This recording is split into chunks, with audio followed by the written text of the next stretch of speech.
جشن میلاد پیغمبر، جشن میلاد صادقین علیہم الصلاۃ والسلام۔ ایک جملہ میں عرض کر رہا ہوں، اسے تحریک سمجھ کے لے جائیے گا اور اس تحریک پر عمل کیجیے گا۔ ایک نئی تحریک، حقیقت میں نئی نہیں ہے، لیکن ایک نئی تحریک ایک نئے انداز سے۔ دست ادب جوڑ کے عرض کر رہا ہوں، جوانوں سے، بچوں سے، بزرگوں سے، مومنین سے، مومنات سے، جہاں تک بھی آواز پہنچ رہی ہے، ہماری خواتین سن رہی ہیں، مائیں بہنیں سن رہی ہیں، ایک چیز کا خیال رکھیے، دنیا کو، آپ کو دنیا کو بتانا ہوگا کہ آپ کا نبی کیسا ہے، ورنہ آپ دیکھ رہے ہیں نبوت کا کیسا تصور ہے لوگوں کے پاس۔ آپ دیکھ رہے ہیں، میں کبھی اپنی تقریروں میں کسی شخص کو سامنے رکھ کے گفتگو نہیں کرتا۔ مسائل ہوتے ہیں سامنے، ایشوز ہوتے ہیں، اشخاص نہیں ہوتے، افراد نہیں ہوتے۔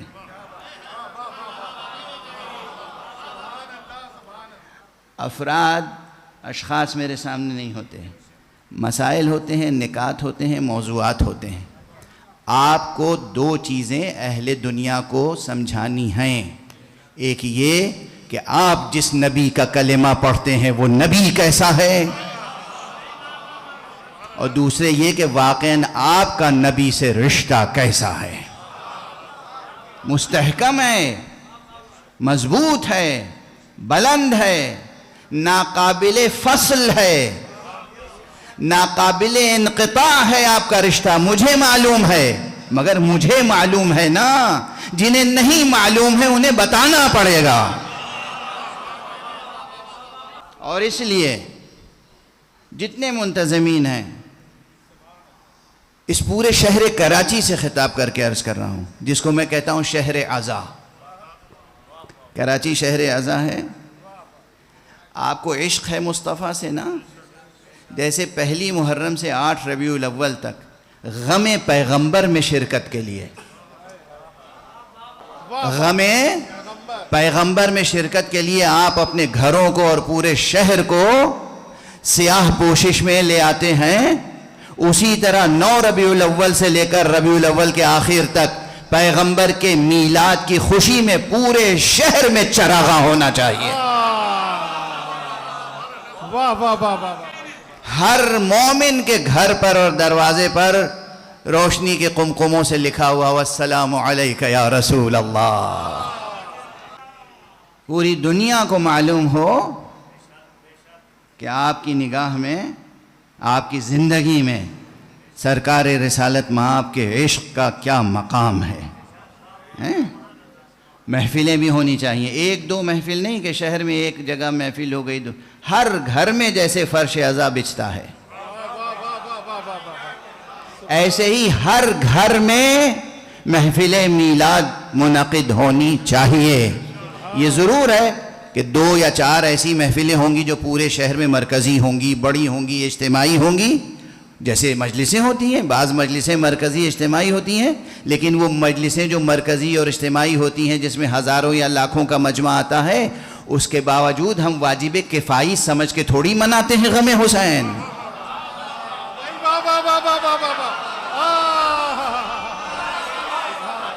ہم غم حسین کو واجب کفائی سمجھ کے نہیں مناتے، ہمارے لیے تو یہ فرض عین ہے، ہر فرد کے لیے۔ لبیک یا حسین، لبیک یا حسین، لبیک یا حسین، لبیک یا حسین۔ بڑی بڑی مجلسیں ہوتی ہیں، لاکھوں کا مجمع ہوتا ہے، لیکن ہر گھر میں بھی ایک ماتم صحیح، ایک نوحہ صحیح، ایک سوچ صحیح، ایک سلام صحیح، عورتوں کی مجلس صحیح، بچوں کی مجلس صحیح، بوڑھوں کی، بزرگوں کی، خاندان کے لوگ جمع ہو گئے، مگر فرش عزائے حسین بچھے گا ضرور۔ یہ روایت ہے نا، اسی طرح میلاد مصطفیٰ کا فرش بچھنا چاہیے۔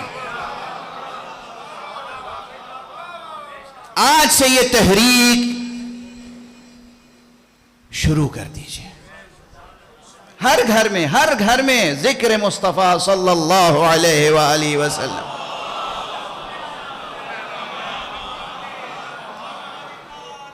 اتنی بار معنی امی بتاؤ کہ پھر کسی میں جرأت نہ ہو کہ لفظ امی کے معنی غلط بتائے. نعرہ رسالت، نعرہ رسالت، نعرہ حیدری.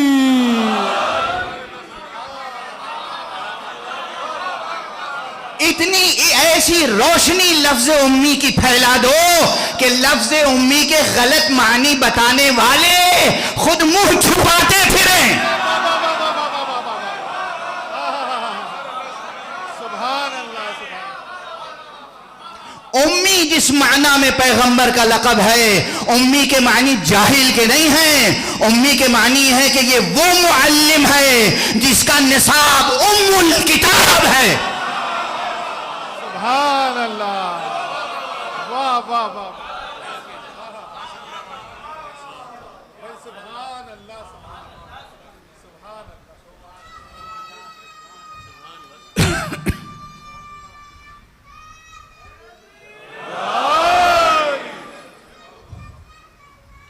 اللہم صلی علی محمد وآل محمد وعجل فرج. یہ نہیں ہے کہ حضور لکھ نہیں سکتے تھے، پڑھ نہیں سکتے تھے.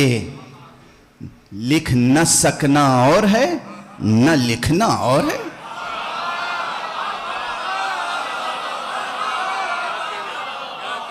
سبحان اللہ. قرآن مجید کی آیت میں بھی بس یہ ہے کہ اے حبیب، یہ قرآن نازل ہونے سے پہلے نہ آپ لکھتے تھے نہ آپ پڑھتے تھے. یعنی لکھتے نہیں تھے، پڑھتے نہیں تھے. یہ نہیں کہ لکھ نہیں سکتے تھے، پڑھ نہیں سکتے تھے. توجہ ہے؟ ورنہ ساری بات خود خدا پر آئے گی کہ وہ ان کو معلم بھی کہہ رہا ہے اور یہ بھی کہہ رہا ہے کہ نہ لکھ سکتے ہیں نہ پڑھ سکتے ہیں. کیسا خدا ہے کہ جو ایسے کو معلم کتاب و حکمت بنا رہا ہے؟ بھائی واہ واہ واہ واہ واہ واہ.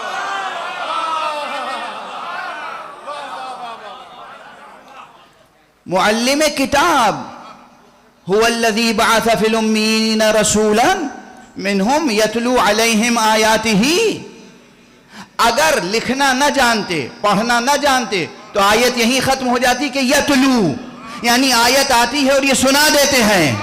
لیکن آگے کہا وَيُعَلِّمُهُمُ الْكِتَابِ، کتاب کی تعلیم دیتا ہے. یعنی لکھتا بھی ہے، لکھ سکتا بھی ہے، پڑھ سکتا بھی ہے، لکھانا سکھا بھی سکتا ہے، پڑھنا سکھا بھی سکتا ہے. اس کی شان یہ نہیں ہے کہ خود بیٹھ کے لکھے.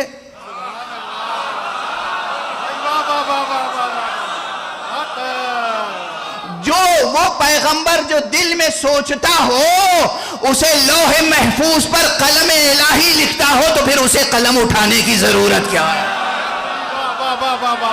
بھائی واہ واہ واہ واہ واہ. کیا کہنے ہیں یار. سبحان اللہ، سبحان اللہ. اور فرما رہے ہیں. اور ایک بات اور عرض کروں، درایت. بہت سی جگہوں پہ روایت ہوتی نہیں، درایت ہوتی ہے. درایت کیا ہے؟ اس کائنات میں کوئی شقی یہ دعویٰ نہیں کر سکتا کہ حضرت علی ابن ابی طالب نے رسول کے علاوہ کسی کے سامنے زانو ادب طے کیا ہو. بے شک بے شک بے شک. مولا علی نے کسی سے کچھ بھی سیکھا ہو یہ آپ کو نہیں ملے گا. یہ ملے گا کہ علی لکھتے بھی تھے، علی پڑھتے بھی تھے. تو علی کو لکھنا کس نے سکھایا اگر رسول کو لکھنا نہیں آیا؟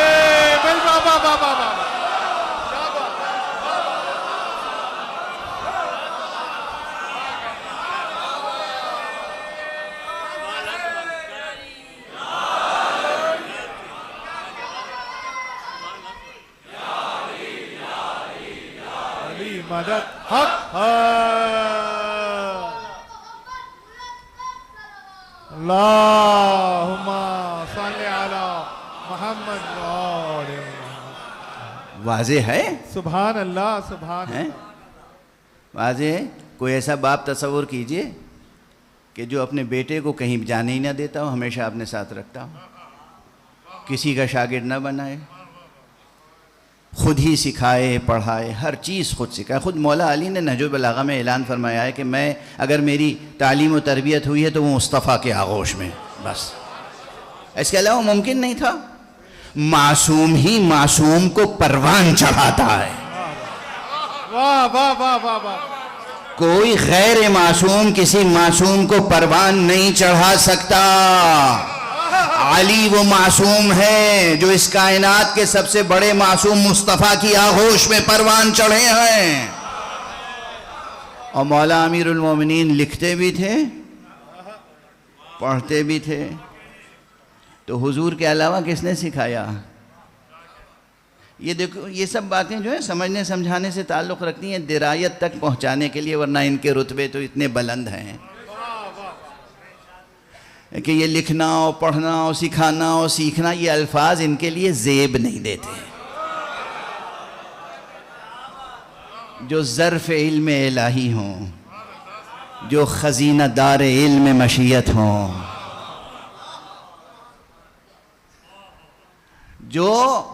جنہوں نے مشیت حق پر زندگی بسر کرنا اپنا شعار بنایا ہو۔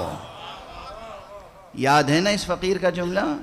حضرات محمد و آل محمد میں اور عام لوگوں میں فرق یہ ہے، ہم شریعت پر عمل کے پابند بنائے گئے ہیں، انہوں نے خود کو مشیت پر عمل کا پابند بنایا۔ کیا بات ہے، واہ واہ واہ واہ بھائی، سبحان اللہ سبحان اللہ، واہ واہ واہ واہ واہ، ہم شریعت پر عمل کے پابند بنائے گئے ہیں۔ حضرات محمد و آل محمد وہ ہیں جنہوں نے خود کو مشیت پر عمل کا پابند بنایا ہے۔ کیا فرق ہے؟ ببن تفاوت رہز کجاست تاب کجا، کتنا فاصلہ ہے۔ تو بہرحال ایک قوم وہ ہے پوری جو حضور علیہ السلام کو نعوذ باللہ یہ سمجھتی ہے کہ لکھنا نہیں جانتے تھے، پڑھنا نہیں جانتے تھے، ہمارے جیسے تھے۔ عجب مقدمہ ہے۔ بھیجنے والا پروردگار وہ بھیجنے والا ہے، کسی نے الیکشن کر کے یا سلیکشن کر کے تو حضور کو نبی نہیں بنایا ہے نا۔ حضور رسول ہیں، حضور رسول ہیں۔ وما محمد الا رسول یاسین والقرآن الحکیم انک لمن المرسلین علی صراط مستقیم۔ حضور کی اس رسالت پر، نبوت پر کتنی دلیلیں ہیں۔ یہ رسول حقیقت میں اوصاف الہی کے مظہر ہیں، اور یہ ہمارے عام حضرات اٹھتے بیٹھتے کہتے رہتے ہیں وہ تو ہمارے جیسے تھے، وہ تو ہمارے جیسے تھے، وہ تو ہمارے جیسے تھے۔ خدا کی قسم، اس سے بڑی کوئی جسارت نہیں ہو سکتی، اس سے بڑی کوئی گستاخی نہیں ہو سکتی۔ ابھی آپ دیکھ رہے تھے حفظ مراتب، یہاں پر یہ شعراء ہیں بزرگ جو پرانی تہذیب کے حامل، ہر شاعر دوسرے کی کیسی قدر شناسی کرتا ہے، خود اپنے ہنر، اور حالانکہ شعراء تعلی بھی کرتے ہیں، مگر ہر ایک اپنے سے ذرا بھی سینئر کوئی ہوتا ہے تو کہتے ہیں صاحب آپ کے سامنے تو میری کوئی حیثیت نہیں ہے، شاعر تو بس آپ ہیں، میں تو ایک ناچیز سا طالب علم ہوں شاعری کا۔ آپ نے دیکھا ہے یہ؟ اور یہی نہیں کہ یہ ریاکاری کی باتیں ہوتی ہیں، خلوص سے کہتے ہیں لوگ، دل سے کہتے ہیں لوگ، جو لوگ تہذیب کے سانچے میں ڈھلے ہوتے ہیں۔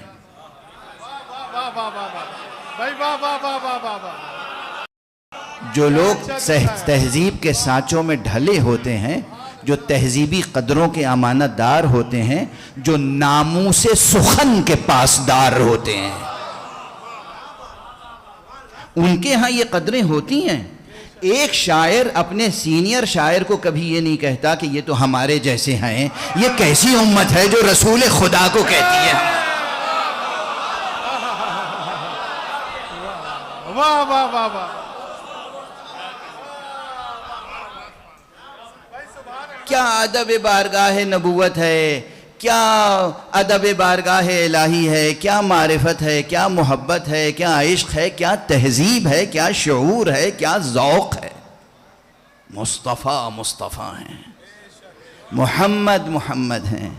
اس کائنات کے سب سے بڑے عالم کا نام محمد ہے، اس کائنات کے سب سے بڑے عالم کا نام علی ہے، اور اس کائنات کے سب سے بڑے معلم کا نام محمد ہے۔ سبحان اللہ سبحان اللہ سبحان یا علی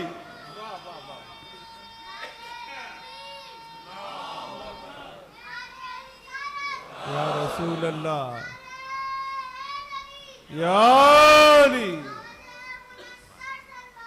اللہم صلی علی محمد وآل محمد وعجل فرجہ۔ کیسے کیسے لوگ کیسی بحثیں آتی ہیں۔ کوئی کہتا ہے علم نہیں رکھتے تھے، لکھنا نہیں جانتے تھے، پڑھنا نہیں جانتے تھے، کوئی کہتا ہے معصوم نہیں تھے۔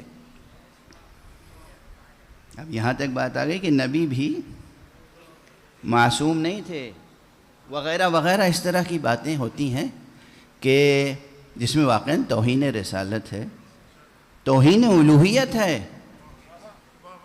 خدا نے دین بھیجا ہے تاکہ ہم گناہوں سے بچ کے معصوم بنیں، تو وہ ہماری تربیت کے لیے خود ایسوں کو بھیجے گا جو معصوم نہ ہوں گے۔